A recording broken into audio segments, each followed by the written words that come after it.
கர்த்தருடைய பரிசுத்தமான நாமம் மகிமைப்படுவதாக. ஆசீர்வாதமான ஒரு நல்ல காலை நேரத்திலேயும் அனுதின மன்னா என்கிற வேத தியானத்தினால் உங்களை சந்திப்பதில் மிகுந்த சந்தோஷம். கிருபையாய் கர்த்தர் நமக்கு கொடுத்திருக்கிற நல்ல நாளுக்காக கர்த்தரை துதிப்போம். இந்த நாள் ஏப்ரல் மாதம் 22ஆம் தேதி செவ்வாய்க்கிழமை காலவேளை. இந்த காலவேளை தியானத்திற்காக என்னாகமம் 10ஆம் அதிகாரத்தை வாசியுங்கள், தியானியுங்கள். 36 வசனங்களை உள்ளடக்கின இந்த வேத பகுதி இஸ்ரவேல் ஜனங்கள் பிரயாணப்படுவதற்கு தேவன் விதித்ததான சில கட்டளைகள். எக்கால சத்தத்தை ஊதும்போது ஒவ்வொருத்தரும் அவங்க கொடிகளோடு கூட புறப்பட வேண்டும் என்று கர்த்தர் இந்த இடத்திலே சொல்லியிருக்கிறார். இஸ்ரவேலுடைய பிரயாணங்களிலே மோசே ஆண்டவரிடத்தில் ஜெபித்த ஒரு அருமையான ஜெபம் இந்த அதிகாரத்தில் இருக்கிறது. 35, 36 வசனங்கள். பெட்டியானது புறப்படும்போது மோசே, கர்த்தாவே எழுந்தருளும், உம்முடைய சத்துருக்கள் சிதறடிக்கப்படுவார்களாக, உம்மை பகைக்கிறவர்கள் உமக்கு முன்பாக ஓடி போவார்களாக என்பார். பெட்டி தங்கும்போது கர்த்தாவே அநேக ஆயிரவர்களாகிய இஸ்ரவேலிடத்திற்கு திரும்புவீராக என்று சொல்லுவார். ஒரு நல்ல ஜெபம். பிரயாணத்தை ஆரம்பிக்கும்போது மோசே ஜெபிக்கிற ஜெபமும், பிரயாணம் முடிந்து கூடாரத்தில் தங்கும்போது ஜெபிக்கிற ஜெபமும் இன்றைக்கு மிக அவசியமானது. இன்றைக்கு பலரும் நம்மிலே இதை செய்ய தவறுகிறோம். எங்கேயாவது பிரயாணப்படுகிறதா இருந்தால் ஜெபித்து விட்டு பிரயாணப்படுவது, பிரயாணம் முடிந்து வீட்டுக்கு திரும்பினால் ஜெபித்து விட்டு வீட்டுக்குள் வருவதில் பல நேரத்தில் தவறு இழைக்கத்தான் செய்கிறோம். கண்டிப்பாக நாம் ஜெபிக்க வேண்டும். இந்த வேத பகுதி அதை நமக்கு ஞாபகப்படுத்துகிறது. பிரயாணப்படும் பொழுது என்ன ஜெபிக்கிறான் பாருங்க.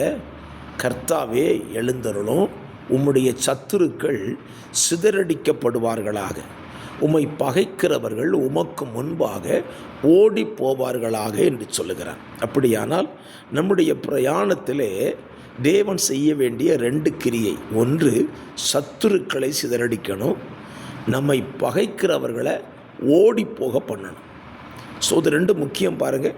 நம்ம பிரயாணத்தை படும் பொழுது இந்த 2 பேரும் நமக்கு இடையூறாக இருப்பாங்க. சத்துரு நமக்கு இடையூறாக இருப்பான், பகைக்கிறவர்கள் நம்மை பிரயாணம் பண்ண விட மாட்டார்கள். ஆகவே தான் அன்றைக்கே மோசே இந்த ஜெபத்தை செய்திருக்கிறார். இன்றைக்கும் உங்கள் பிரயாணங்கள் எங்கு செல்லுகிறதா இருந்தாலும் சரி, இப்படி ஜெபித்து விட்டு போங்கள். சத்துருக்களை சிதறடித்து பகைக்கிறவர்களை ஓடி போக பண்ணும் ஆண்டவரே என்று சொல்லி ஜெபித்து விட்டு போங்கள். சரி, நாம் போய்விட்டு திரும்ப வரும்பொழுது அவருக்கு நன்றி சொல்ல வேண்டும் அல்லவா? நமக்கு முன்பதாக போனவரை மோசே சொல்லுகிறான், ஆண்டவரே நீர் இஸ்ரவேலிடத்திற்கு திரும்புவீராக என்று சொல்லுகிறார். சத்துருவை சிதறடித்தவர் நம்மளை அப்படியே விட்டுட்டு போயிடக்கூடாது. அவர் நம்மிடத்துக்கு திரும்பவும் வர வேண்டும். நம்ம வீடுக்கு திரும்புகிறோம் என்று சொன்னால் ஆண்டவருக்கு நன்றி சொல்லும். ஆண்டவரே, பிரயாணங்களில் கூட இருந்து வெற்றியை தந்து சத்துருவை சிதறடித்தீரே, உமக்கு நன்றி. இப்பொழுதும் எங்களிடத்திற்கு நீர் என்ன செய்யும், திரும்பி வாரும் என்று நீங்கள் அழைப்பீர்களானால் உங்கள் சத்தத்தை கேட்டு அவர் திரும்ப உங்களிடத்திற்கு வந்து தங்குகிற தேவனாயிருப்பார். ஆகவே இந்த காலவெளியிலே இந்த நல்ல ஜெபத்தை படியுங்க, தியானியுங்க. உங்கள் வாழ்க்கையில் ஜெபமாகவே இதை என்ன செய்து கொள்ளுங்கள், மாற்றிக்கொள்ளுங்கள். பல நேரத்தில் செய்வோம், செய்யாமல் இருக்க மாட்டோம். ஆனால் சில நேரத்தில் நம்ம அசால்ட்டாக கிளம்பிடுவோம். ஆகவே இன்னி அப்படி செய்யாதபடி எங்கே சென்றாலும் தேவனை அழைத்து கொண்டு செல்லுங்கள். திரும்பி வரும்போது நன்றி சொல்ல மறவாதிருங்கள். அவர் நம்மோடு கூட தங்கியிருப்பதையும் அவரிடத்தில் கேட்டுக்கொள்ளுங்கள். அப்படி செய்து பாருங்கள், அது உங்களுக்கு பலனாக இருக்கும். ஜெபிக்கலாமா?